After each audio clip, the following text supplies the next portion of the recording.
কানায় কানায় পূর্ণ হয়েছে ছাত্র জনতা এবং আমরা যেমনটা দেখতে পাচ্ছি এখানে ছাত্র জনতার ঢল নেমে এসেছে এবং এই শহীদ মিনারে কিন্তু 5ই আগস্টের আগে 3 তারিখে ঠিক এভাবেই ঢল নেমেছিল সরকার পতনের জন্য।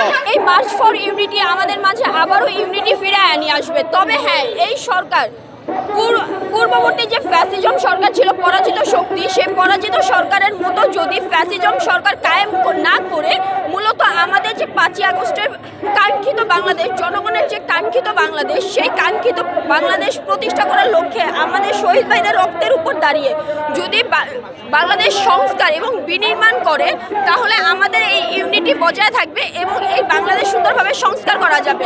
আজকের যে কর্মসূচি সেটি হচ্ছে মার্চ ফর ইউনিটি। সেই কর্মসূচিকে কেন্দ্র করে আমরা দেখছি পেছনে কথা বলছেন সমন্বয়করা সার্জিস, উমামা এবং নুসরাত তাবাসসুম সহ অন্য যারা রয়েছেন। আমরা জাস্ট বুঝাতে চাচ্ছি যে আমাদের স্পিরিট এখনো শেষ হয় নাই, জুলাইয়ের বিপ্লব এখনো আছে, আমরা বিভক্ত হই নাই, আমরা এক দল ছিলাম এখনো এক দলই আছি।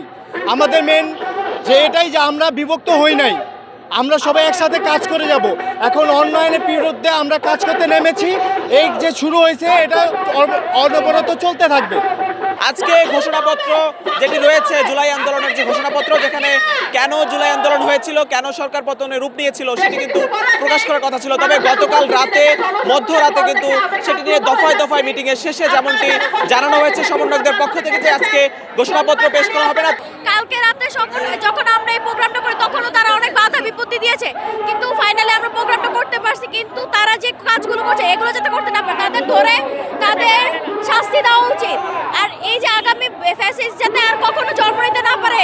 তবে জুলাই আন্দোলনের যারা ছাত্র জনতা রয়েছে তাদেরকে নিয়ে এই কর্মসূচি যেহেতু আগেই ঘোষণা দেওয়া হয়েছিল যে ক্যাম্পেইনকে কেন্দ্র করে আজকে সেখানে সেই শহীদ মিনার কিন্তু ছাত্র জনতাকে নিয়ে একটি আয়োজন করা হয়েছে, সেটি মার্চ ফর ইউনিটি কর্মসূচি নামে।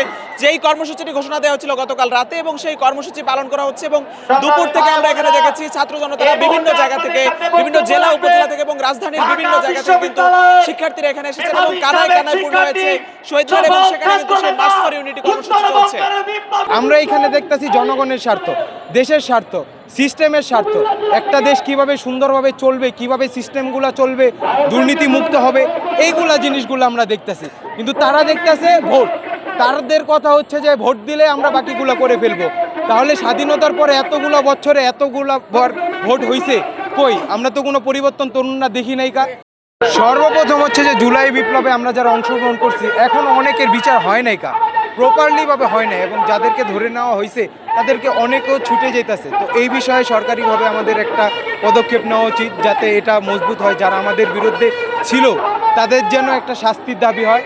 দ্বিতীয় হচ্ছে বিভিন্ন রাজনৈতিক দল, প্রথমে তারা আমাদের সাথে একসাথে ছিল, বিএনপি বলেন, জামাত বলেন, যারা অন্যান্য দল ছিল তারা একসাথে ছিল, কিন্তু স্বাধীনতার পরে তারা এরকম একটা পদক্ষেপ নিচ্ছে, মানে তারা এখন আস্তে আস্তে বিভক্ত হওয়ার চেষ্টা করতেছে।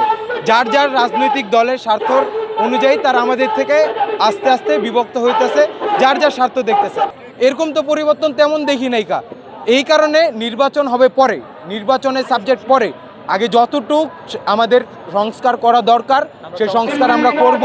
তার জন্য যতটুক যৌক্তিক সময় আমাদের দরকার, অন্তত 2 বছর আমাদের দরকার। কারণ যে জঞ্জাট, আওয়ামী লীগের জঞ্জাট এখন বর্তমানে আছে, এই জঞ্জাট যদি আমরা না সরাই তাহলে আমাদের কোনো লাভ নেই। আমি সারাদিন যা করি ওই সচিবের কথাই আমার শেষ পর্যন্ত শুনতে হবে। এখন সেই সচিব যদি আওয়ামী লীগের বা ফেসিস্টদের দিয়ে হয় তাহলে সেটা আমাদের লাভ নাই। এক জায়গা থেকে আরেক জায়গায় সরাই সর্বোচ্চ হয়তো 2-4 দিন 5 দিন তাদের ভালো রাখতে পারবেন, কিন্তু আলটিমেটলি তাদের ধর্ম তো মুজিববাদ ধর্ম, এই ধর্ম তো আপনি চেঞ্জ করতে পারবেন না। তো এই কারণে একটু সিস্টেমেটিক্যালি একটু সময় নিয়ে এই সিস্টেমটাকে পুরা রিফর্ম করতে হবে।